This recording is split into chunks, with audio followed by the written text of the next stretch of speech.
नमस्कार साथियों, रिट परीक्षा 2021 के लिए जी हाँ साथियों, नवीन पाठ्यक्रम पर आधारित मनोविज्ञान का मॉडल पेपर हम आपके लिए लाए हैं साथियों, जो आपके दोनों लेवल 1 और लेवल 2 दोनों के लिए महत्वपूर्ण है साथियों। जी हाँ, नई वैकेंसी आ चुकी है, उसका सिलेबस भी डिक्लेयर हो चुका है और उस नवीन पाठ्यक्रम पर आधारित हमें तैयारी करनी चाहती हो तो चलिए जल्दी से प्रारंभ करते हैं मनोविज्ञान के मॉडल पेपर को। चलिए साथियों देखते हैं पहले प्रश्न को। पहला प्रश्न क्या कह रहा है मेरे मित्रों? पहला प्रश्न कह रहा है कि अधिगमकर्ता के ज्ञानात्मक विकास के लिए प्रश्नोत्तर पद्धति का सबसे पहले प्रयोग किसने किया था?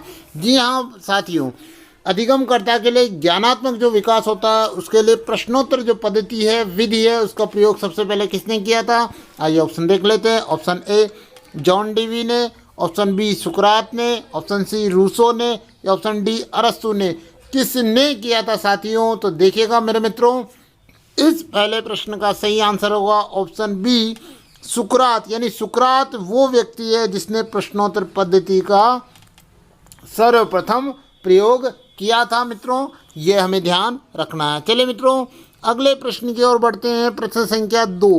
प्रश्न संख्या 2 मित्रों क्या कह रहा है, आइए देखते हैं। प्रश्न संख्या 2 कह रहा है मेरे मित्रों, निम्नलिखित में से कौन सा कथन शिक्षा मनोविज्ञान के अर्थ को सबसे अधिक सही तरीके से प्रकट करता है? यानी शिक्षा मनोविज्ञान के बारे में सही कथन कौन सा है वो हमें बताना है। ऑप्शन ए, यह व्यक्ति के मन के अध्ययन का विज्ञान है। ऑप्शन बी, यह व्यक्ति के अनुभवों का विज्ञान है। ऑप्शन सी, यह केवल व्यक्ति की सामाजिक प्रक्रियाओं से संबंधित है। या ऑप्शन डी, यह शिक्षा को मनोवैज्ञानिक आधार प्रदान करता है। मित्रों जल्दी से सोचिए और बताइए कि कौन सा सही आंसर इसका हो सकता है।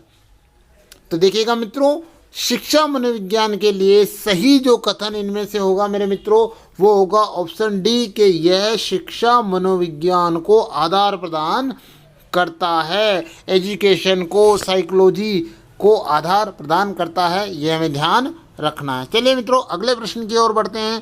प्रश्न संख्या 3। प्रश्न संख्या 3 हमारा मित्रों क्या कह रहा है कि शिक्षा मनोविज्ञान में सीखना लक्ष्य तक पहुँचने के उपायों को निश्चित करना है।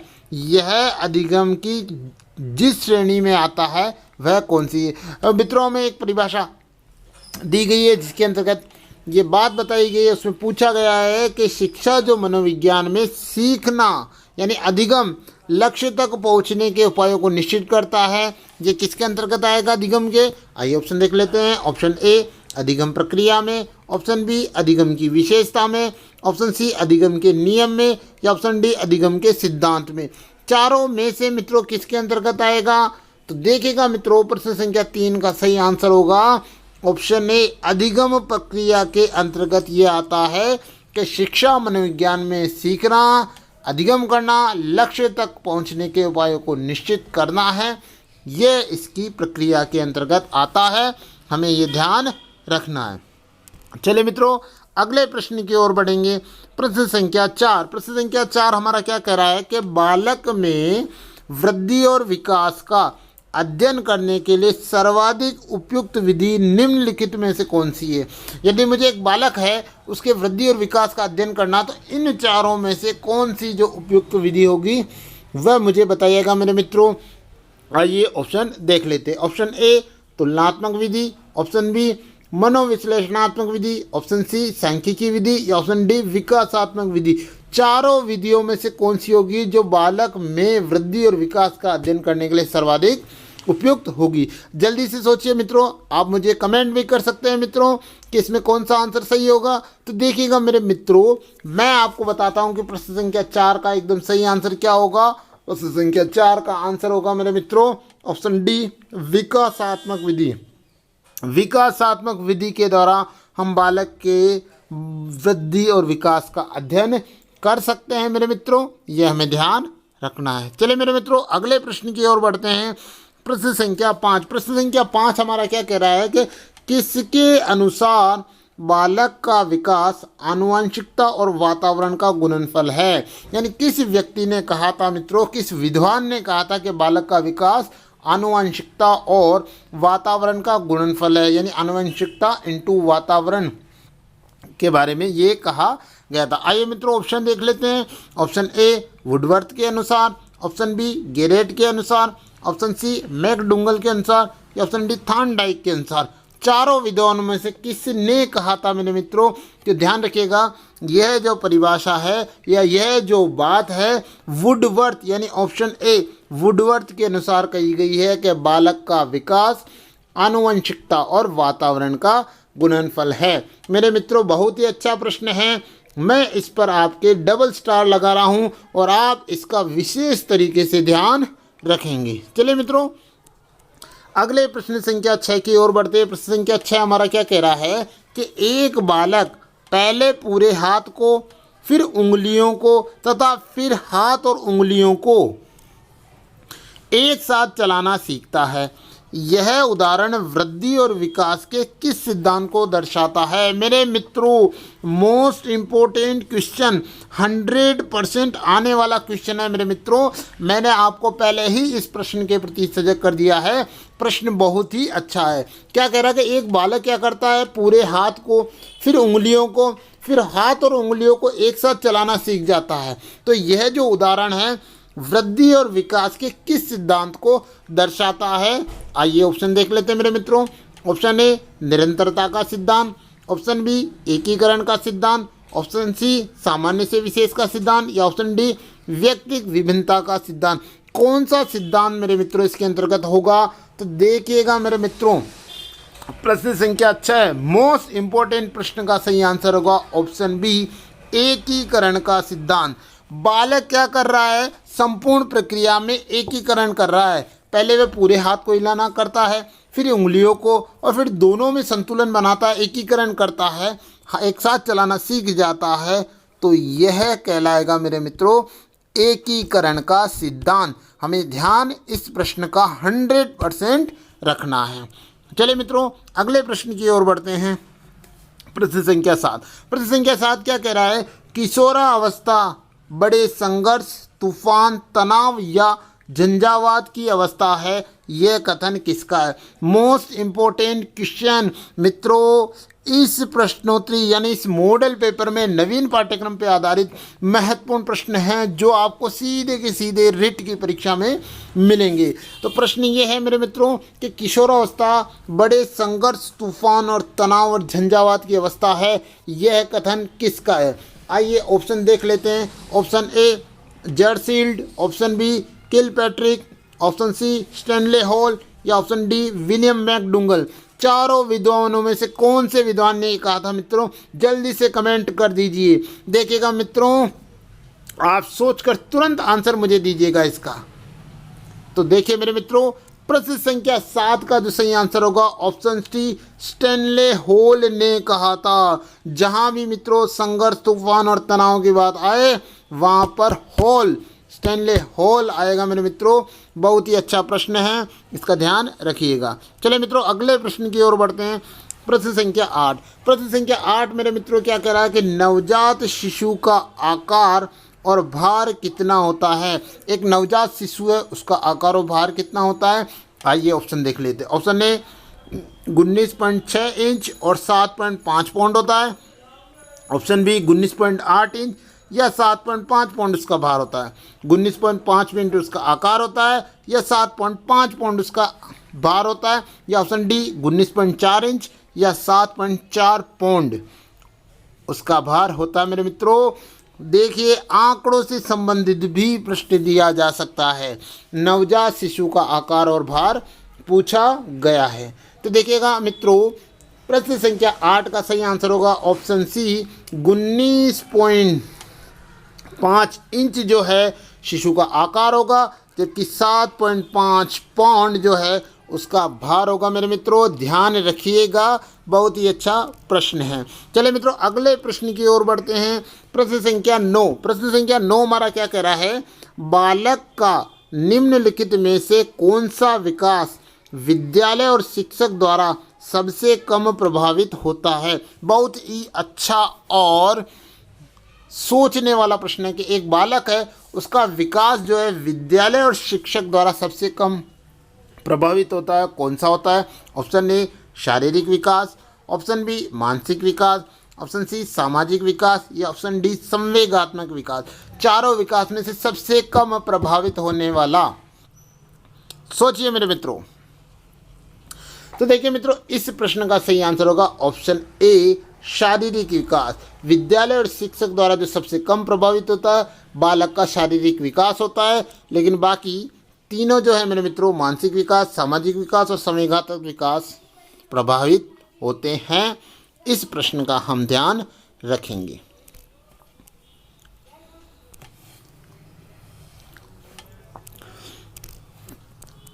चलिए मित्रों, अगला प्रश्न देखते हैं। प्रश्न संख्या 10 हमारे लिए क्या लाया है?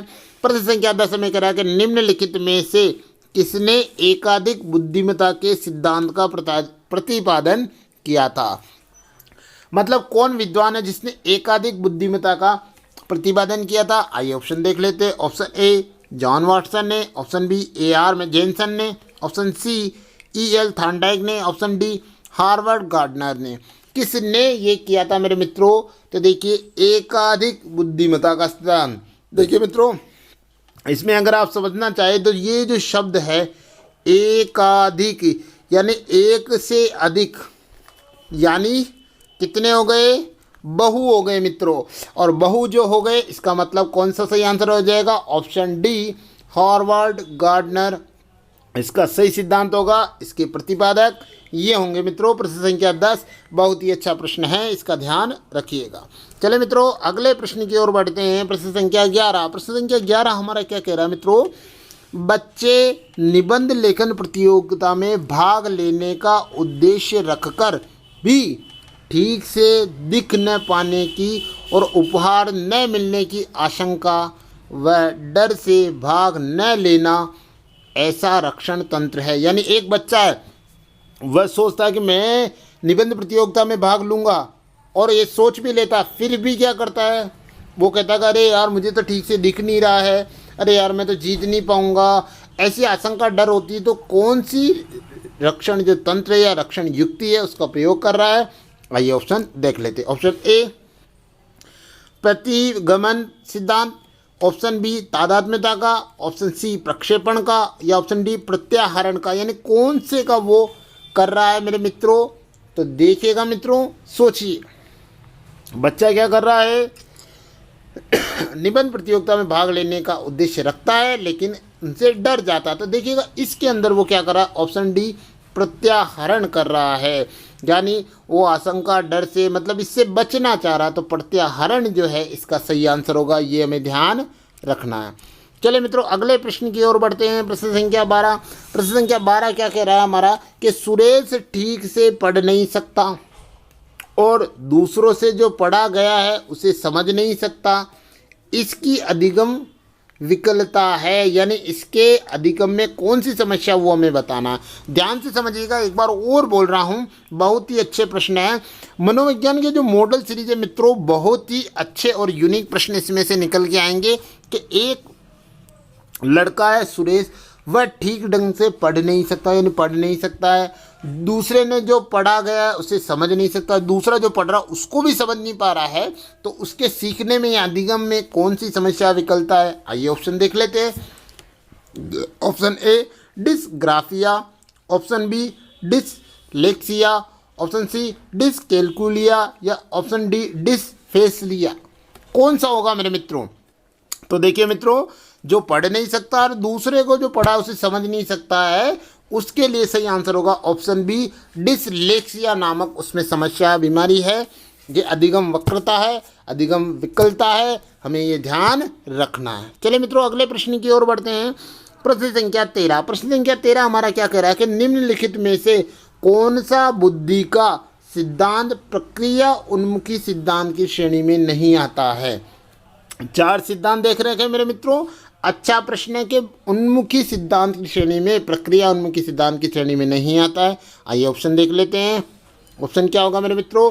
ऑप्शन ए स्पीयरमैन का सिद्धांत, ऑप्शन बी केटल और हॉर्न का सिद्धांत, ऑप्शन सी स्टर्नबर्ग का सिद्धांत, ऑप्शन डी जेनसन का सिद्धांत। कौन सा सिद्धांत है जो प्रक्रिया उन्मुखी सिद्धांत की श्रेणी में नहीं आता है। तो देखिएगा मेरे मित्रों इस प्रश्न का जो सही आंसर होगा ऑप्शन ए, स्पीयरमैन का जो सिद्धांत है इसके अंतर्गत नहीं आएगा। बाकी तीनों सिद्धांत प्रक्रिया उन्मुखी सिद्धांत की श्रेणी के अंतर्गत आएंगे।